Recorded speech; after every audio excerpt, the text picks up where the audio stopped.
आज की इस वीडियो का टॉपिक है 6 वे पीवीसी बोर्ड के अंदर 16 एम्पेयर का एक सॉकेट और एक स्विच और बाकी 6 एम्पेयर के 3 स्विच की वायरिंग हम किस प्रकार से करें। तो स्टेप बाय स्टेप इस वीडियो में समझाने की पूरी कोशिश किया। नमस्कार दोस्तों, मैं राकेश, स्वागत है आपका अपना यूट्यूब चैनल इलेक्ट्रिकल सॉल्यूशन में। आशा करता हूँ कि आप सभी बहुत अच्छे हों। तो शुरू करते हैं यह वीडियो।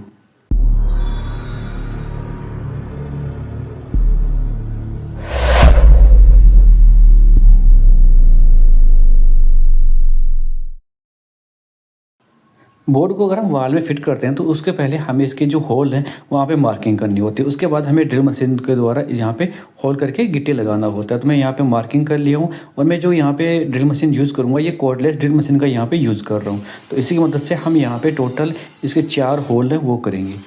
नॉर्मल ड्रिल मशीन की तुलना में कॉर्डलेस ड्रिल मशीन में टाइम थोड़ा ज़्यादा लगता है। अगर ये कॉर्डलेस ड्रिल मशीन का अगर आप अनबॉक्सिंग और फुल रिव्यू का वीडियो देखना चाहते हैं तो मैं कमेंट बॉक्स में पिन कर दूंगा, वहाँ से देख सकते हैं। तो फाइनली ये देखिए हमारे 4 होल होने के बाद हमने यहाँ पे पीवीसी गिट्टी इसमें लगाना है। तो 2 में लगा दिया, 2 में इस प्रकार से हम यहाँ पर लगा देंगे। अगर पीवीसी गिट्टी लगाने में हल्का सा अगर बाहर रहता है तो उसको आप चाकू की मदद से भी कट कर सकते हैं। जैसे इसमें हल्का सा है उसको हमने कट करके यहाँ पर बोर्ड को फिक्स कर दिया है। इसके जो 4 स्क्रू हैं वो हम यहाँ पर लगा देंगे।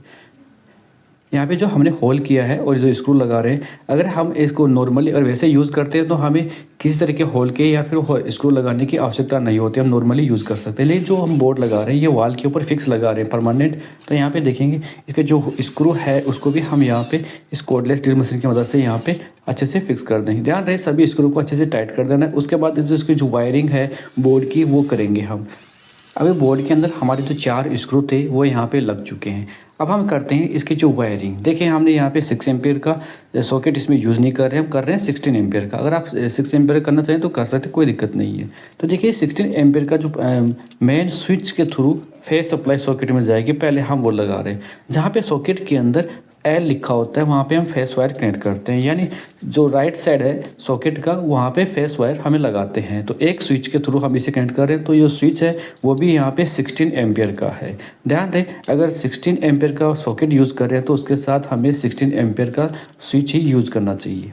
अब हम यहाँ पे करेंगे इन सब के अंदर एक कॉमन वायर, सभी स्विच को एक वायर है वो कॉमन रखेंगे। तो देखेंगे जो वायर है वो आप किसी साइड से लगा सकते हैं, लेकिन मैं यहाँ पे लगा रहा हूँ मेन जो फेस वायर है वो हमारा 16 एम्पियर के स्विच के होते हुए बाकी के जो 6 एम्पियर स्विच है उनको जाएगा। ध्यान दें क्योंकि हैवी लोड है इसलिए हम इस साइड से लगा रहे हैं, नहीं तो अगर हल्का लोड होता तो हम बाकी दूसरी साइड से भी लगा सकते थे। इसलिए हम 16 एम्पियर के स्विच के थ्रू हम बाकी जो 6 एम्पियर के स्विच हैं वहाँ तक हम फेस वायर को कॉमन रख रहे हैं। और बाकी एक एक इसका जो आउटपुट है स्विच का उसमें हम वायरिंग करेंगे, वो भी मैं आपको बताऊंगा। अभी देखिए यहाँ पे हमारी जो फेस वायर है वो कनेक्ट हो चुका है। अब हम न्यूट्रल वायर, हमारा जो सॉकेट है वहाँ पे एन लिखा है, इसके साथ हम कनेक्ट करें। मैं यहाँ पे कलर कोडिंग के हिसाब से वायर का यूज़ कर रहा हूँ ताकि आप इसको अच्छे से समझ सकें। न्यूट्रल कलर का जो वायर है वो ब्लैक है, वो हमने लगा दिया। अब देखेंगे यहाँ पे 3 कलर के वाइट वायर है, यानी एक एक पॉइंट है, 3 जगह के पॉइंट है। तो इस प्रकार से तीनों वायर को स्विच के जो एक एक पॉइंट हमारा बाकी बचा हुआ है तो वहाँ पे हम इनको लगा देंगे। लगाने के बाद ध्यान रहे जितने भी हमने यहाँ पे वायर लगाए सबका स्क्रू अच्छे से टाइट करना है। अभी मैं यहाँ पे एक होल्डर का कनेक्शन किस प्रकार से करते हूँ थोड़ा सा मैं यहाँ पे दिखाने की कोशिश करूँगा। देखेंगे यहाँ पे 2 वायर आए हैं, न्यूट्रल और वाइट कलर का फेस वायर है। तो देखेंगे 2 वायर आए, न्यूट्रल को हमने कॉमन रखा है, वाइट हमने जो बोर्ड से कनेक्ट किया है वो वाला वायर है। अब होल्डर के अंदर न्यूट्रल और फेस यानी दोनों 2 वहाँ पे पॉइंट दिए गए हैं, वहाँ पे हम इन वायर को लगा देंगे। वायर को लगाने के बाद इस होल्डर को हम वहाँ पे फिक्स कर देंगे। का मतलब कि वायर हमेशा ध्यान रखना है कि बिल्कुल फिक्स नहीं रखना, हल्का सा उससे बड़ा रखना है ताकि इन फ्यूचर का भी काम हो तो वहाँ पे हम इजीली काम कर सकते हैं। तो अभी जो होल्डर के ऊपर 2 स्क्रू है उसको अच्छे से हम यहाँ पे फिक्स कर देंगे। जिस हिसाब से हमने एक स्क्रू को फिक्स किया उसी हिसाब से हम यहाँ पे दूसरे स्क्रू को फिक्स कर देंगे। अगर आप वीडियो हेल्पफुल लगे तो प्लीज़ वीडियो को लाइक करना। अगर आपने चैनल सब्सक्राइब नहीं किया सब्सक्राइब कर लीजिए, ऑल बेल आइकन ऑन कर लीजिए ताकि आने वाली हेल्पफुल वीडियो का नोटिफिकेशन आपको मिलता रहे। फाइनली देखिए हमने पूरा काम कंप्लीट होने के बाद इस बोर्ड के अंदर वायर को अच्छे से अंदर की तरफ फिक्स कर लेना। उसके बाद इसके जो स्क्रू है उसे लगाना है। ध्यान रहे जब हम स्क्रू लगाते हैं तो वायर स्क्रू के अंदर न फंसे, मतलब कि वायर को उसी हिसाब से रखना है कि ताकि स्क्रू है उसके अंदर न फंसे। यहाँ पे हम ये मॉड्यूलर बोर्ड यूज़ कर रहे हैं, उसके बाद हमें इसकी जो फ्रेम है उसे भी लगाना होगा।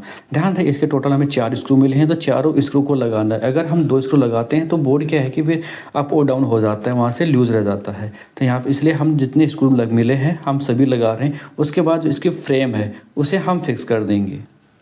बोर्ड के ऊपर मैंने काफ़ी वीडियो बनाया है, अगर आप वो वीडियो देखना चाहते हैं तो उसका प्लेलिस्ट में कमेंट बॉक्स में पिन कर दूंगा, या फिर आप हमारे चैनल के ऊपर विजिट करके भी देख सकते हैं। तो फाइनली मैंने इस बोर्ड का फ्रेम लगा दिया है। अब हमारे यहाँ पे ये बोर्ड है बिल्कुल रनिंग कंडीशन में है, अभी इसमें किसी प्रकार की कोई दिक्कत नहीं है। हमने जो बोर्ड लिया वो यहाँ पे 6 वे PVC बोर्ड है मॉड्यूलर वाला। तो हमने इस बोर्ड की वायरिंग कंप्लीट कर दी। उम्मीद करता हूँ मेरे द्वारा दी गई जानकारी आपके लिए बहुत ही हेल्पफुल रहेगी। इस वीडियो में इतना ही। धन्यवाद दोस्तों, मिलते हैं फिर नई वीडियो में नए टॉपिक के साथ। जय हिंद।